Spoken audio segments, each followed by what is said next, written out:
उम्र की असर और अंडे की क्वालिटी। हर एक औरत जब मादा का पेट में होती है तो हर एक अंडे से 1-1 मिलियन अंडे होते हैं।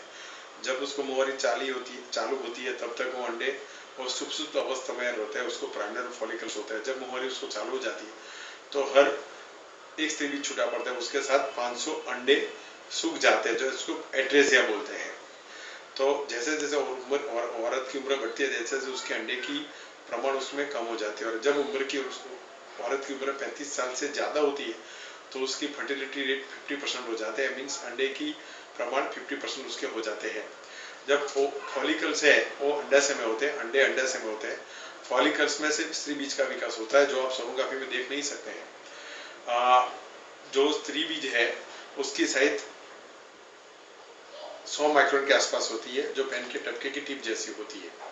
और शुक्रकोश है उसकी साइज 4 माइक्रोन है, जो अंडकोश से भी 25 भाग का होता है। अब जैसे जैसे उम्र होती है, जैसे अंडे कम हो जाते हैं और अंडे की क्वालिटी भी चेंज होने लगती है। फॉलिकल्स में जो अंडे होते हैं उसमें जेनेटिक स्टेरॉइड्स और न्यूट्रिएंट मटेरियल जो स्त्री बीज को पोषण देने का काम करता है।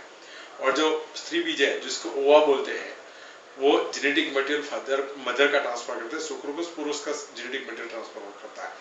जैसे जैसे औरत की उम्र होती है ऐसे उसका जो जेनेटिक मटेरियल चेंज होने लगता है। और जैसे ओल्ड एज पेशेंट होता है उसमें उसकी क्वालिटी बिगड़ती है। और ऐसे ओल्ड एज पेशेंट में कई दफे जब आप ट्रीटमेंट उसका इनफर्टिलिटी में करते हो, आईयू में घोटों में देख के करते हो, तो अंडा मिलता है, उसकी क्वालिटी अच्छे पे नहीं भी मिल सकती है।